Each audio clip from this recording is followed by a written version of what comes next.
I listen to the news on a regular basis, and sometimes I can feel so depressed because the world is becoming terrible. We've got kids being left behind, we've got people that are overweight, we just aren't achieving this, everyone needs to spend more time on that. And tonight I want to countermand all of that negativity and move forward and talk about how things are better today than they were 100 years ago, or even any time in the history. And the book that I am pulling my information from largely is It's Getting Better All the Time, 100 of the Greatest Trends for the Last 100 Years by Stephen Moore and Gillian Simons. Let's start out with lifespan, life expectancy. In 1900, the average life expectancy was 49 years. Now that's everybody lumped together. And since most people, I shouldn't say most people, but so much of the death occurred in infancy, if you survived until you were 15, then your life expectancy in 1900 was about 62 years. If you survived till you were 40, your life expectancy was as high as 70 years. Again, because so many people died in childbirth. So today, because of immunizations and medicines and such, a person born today has a life expectancy of 80 years if you're a woman, and 75 years if you're a man. And that life expectancy has been getting better progressively over the last several decades. Things like immunizations. Smallpox doesn't exist in the world anymore. That's a huge gain. Things like diphtheria and pertussis, whooping cough, and childhood diseases are very low today. Death by tuberculosis, pneumonia, and diarrhea are accounted for more than half of all deaths in 1900. So those are pretty much gone today as an element of death. Heart attacks. We hear all the time about how we have to watch our cholesterol and watch our weight and eat well, and all of those things are true. But to put it in perspective, over 100,000 lives, in 1950, there were 307 deaths from heart attack. Today, it's 126 deaths.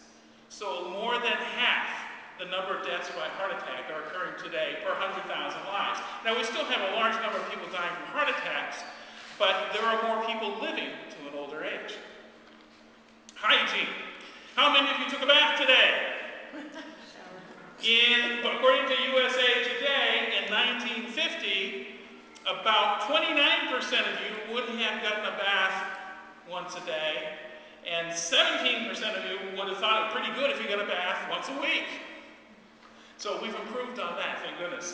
Food. In 1950s, the average family spent 50% or more of their income on food, basic survival. Today, that's less than 10%. Clothing, less than 10%. So what are we spending our money on? Travel and entertainment have greatly grown as a percentage of what we're spending money on. According to welfare specialist Robert Rector of the Heritage Foundation, the average consumption of protein, minerals, and vitamins is virtually the same for poor and middle-income children, and in most cases is well above the recommended norms for all children. Today, our problem is obese children. It's a problem, we need to deal with it, but isn't it wonderful that it's obesity and not starvation?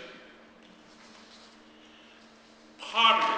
You hear about how terrible it is and how many people are poor, and again, it is a problem we need to continue to improve. However, in 1950, per the government statistics, over 34% of the population was below the poverty level.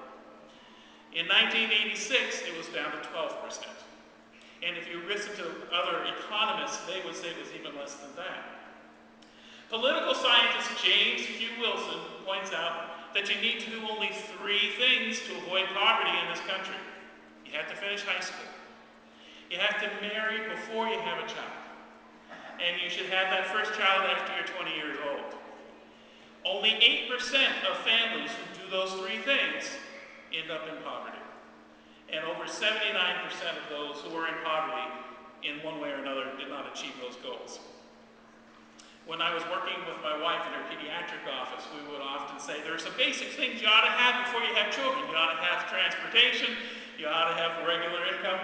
You know, there were things we would expect. Okay, poverty again, income mobility. You'll hear statistics about how many people are below the poverty level. Well, that's a static statistic because it occurs right now. They did a study of people from 1975 through 1991. They divided the income levels into quintiles, 5 levels. Those people who were in the lowest quintile of income in 1971, by 1997, 98% of them had moved up at least one level. And 29% of them had moved up all the way to the top level, more than $50,000 annual income. Of the group in this next to bottom quintile of income, 78% moved up during that period of time. So, although we hear a lot about negatives because people like to push their objectives and they like to have us pay attention, if we look at the broader scope of things, America is still a place where you can come and make a better land and a better world for yourself. Man, I'm Toastmaster.